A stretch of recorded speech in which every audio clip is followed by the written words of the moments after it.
ఓ స్థిరాస్తి వ్యాపారి అపహరణ వ్యవహారం ఆలస్యంగా వెలుగులోకి వచ్చింది. అపహరణకు గురైన 8 రోజుల తర్వాత విజయవాడ వచ్చిన రామకోటేశ్వరరావు అనే వ్యాపారి పోలీస్ కమిషనర్ గౌతమ్ సవాంగ్ను కలిసి ఫిర్యాదు చేశారు. మార్కాపురం ఎస్ఐ తుపాకీతో బెదిరించి తీసుకెళ్లారని చెప్పారు.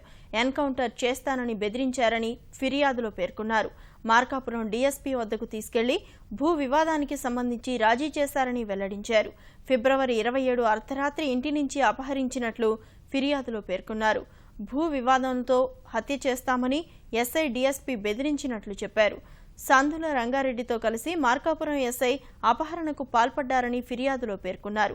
వ్యాపారి ఫిర్యాదుపై విజయవాడ పోలీసులు దర్యాప్తు చేపట్టారు. డబ్బులు ఇవ్వాలండి కదా, 3,70 లక్షలు ఇవ్వు. అక్కడికి వెళ్ళిన తర్వాత మొత్తం రాసి ఎన్కౌంటర్ చేసేస్తాను. ఏంటి నీ సంగతి అంతా నాకు తెలుసు. ఏంటి నీకు అక్కడికి వేస్తుంది ఇక్కడికి వేస్తుందని మాట్లాడండి. రంగారెడ్డి గారి పక్కన వచ్చిన ఆయనండి మాట్లాడితే సరే అండి రాస్తానండి అని చెప్పన్నానండి. దాని తర్వాత తీసుకెళ్ళిపోయారండి. మళ్ళీ వీళ్ళు వెళ్ళిపోయి ఆ కారు ఎక్కినట్టున్నారు. నా కారులో ఎవరు వచ్చారో వాళ్ళు నా కారులో ఎక్కారు. తీసుకెళ్ళిపోయి మార్కాపురం 2 కిలోమీటర్లు 3 కిలోమీటర్లు ఉంది, పక్కన రాయేదో వచ్చింది చూశాను. పక్క ఆపారండి ఫ్లైఓవర్ దగ్గర.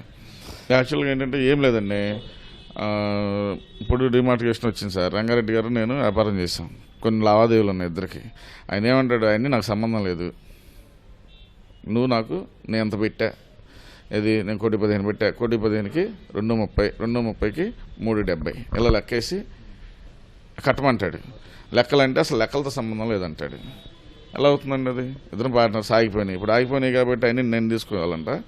తీసుకుంటే మరి నేనేవాళ్ళు నా పిల్లలు రోడ్డు మీద పడాలండి.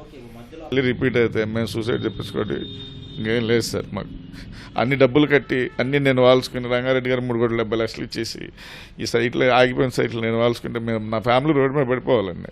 దానికంటే సూసైడ్ చేసుకోవడం బెటర్ కదండి.